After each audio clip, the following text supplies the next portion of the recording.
السلام عليكم، ازيكم عاملين ايه؟ يا رب تكونوا كويسين وبخير وبأحسن حال يا رب العالمين. النهارده هنعمل الكونو كيك بجد يعني رهيبه جميله قوي قوي قوي. يعني حلويات هتعمليها من بواقي الكيك بتاعتك، وفي نفس الوقت لو انت بتعملي مشروع اونلاين بتبيعيها كويس، حلو، كويسه جدا، الناس بتحبها، خفيفه، سعرها معقول، وفي نفس الوقت الحشوات اللي فيها جميله جدا. يعني هي حلوه من كل اتجاه، حلوه ليكي وحلوه للي بيشتري وحلوه لو انت هتبيعيها. بصراحة كل حاجة فيها جميلة جدا وطعمها بجد رهيب. اول حاجة كده هتجيبي من اي حد بتاع ايس كريم، اي عصارة يعني، هتجيبي منه البسكوت ده، وممكن تتباع عند يعني مستلزمات الحلواني لو هو بيجيبها. بس انا جايباها عامة من عصارة. تمام.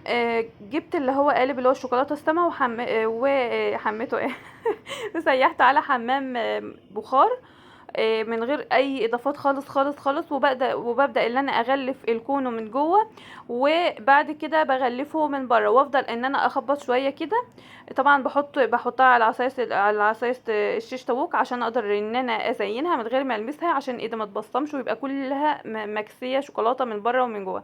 لازم لازم لازم لازم نكسيها شوكولاته من جوه، لازم تبقى مكسيه شوكولاته من بره ومن جوه، لان من جوه هنحط بقى كريم شانتيه، وهنحط صوصات، هنحط الكيكه. الحاجات دي كلها لو الكونو مش مكسيه من جوه هتطرى وهتبوظ وهتبوش، فهتبقى طبعا ملهاش اي طعم لو هي حصل لها كل ده. فالاحسن حاجه ان مش احسن حاجه، لازم قصدي ان احنا نكسيها شوكولاته من بره ومن جوه. تمام. وبنحاول بقى ان احنا كل بعد ما نكسيها من جوه ان احنا نخبط كويس عشان اي بواقي شوكولاته تنزل، عشان ما تهدرش معاكي شوكولاته كتير.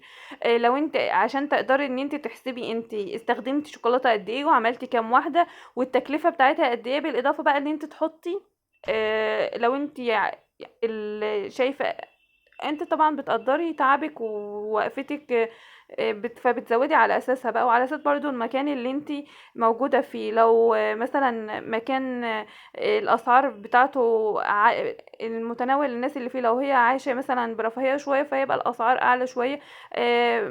ارياف او منطقة مثلا شعبية او مناطق يعني اللي هي بصوا مش عايزة تدفع 3 جنيه فطبعا ما تزوديش يعني. لكن عامة هو حلوية، يعني حلويات بالنسبة لي طعمها حلو جدا، وبتاكلي كيكة وكريم شانتيه وشوكولاتة كلهم ميكس في حاجة واحدة، وفي نفس الوقت سعرها مش غالي بالنسبة للي هي متكلفة تكلفة كويسة جدا. انت ممكن بقى تقدري تحطي اي حاجة انت حباها جوه، تحطي كريسب، تحطي كريم شانتيه، تحطي كيكة، تحطي صوصات، تحطي جناش، اي حاجة انت حابة تحطيها حطيها. وانا برضو رحت جبت من عند مستلزمات الحلواني اللي هو شبه بسكوت الاوريو ده، بتباع ب5 جنيه، ب10 جنيه، بتجيب اللي انت حابه حسب الكميه اللي انت عايزاها. يعني انا ال12 جبت ب5 جنيه 12 واحده من اللي هي اللي فوق دي، اللي هي شبه الاوريو او البوريو، البسكوته اللي انا قفلت بيها الكونو كيك بتاعي. وجبت الورق اللي هو الكب كيك، حطيته تحتيها بحيث ان انا لما اجي احطه في العلبه او حد يجي يشتاله يبقى محافظ كده على نفسه، وجميل جدا في النقل بتاعه، اللي انت مش خايفه عليه مثلا مش شبه التورتيه خايفه عليها تتحرك تتهز تلزق الكريم عشان تلزق في العلبة او تبوظ او كده. لا، الحركة بتاعتها جميلة، وفي نفس الوقت تمنها حلو قوي قوي. لو حد بادئ مشروع الاونلاين يبدأ بيها، ويبدأ بالحاجات اللي هي ايه، تعمل كمية وسعرها يكون بسيط عشان الناس تبدأ تجرب منك الأول.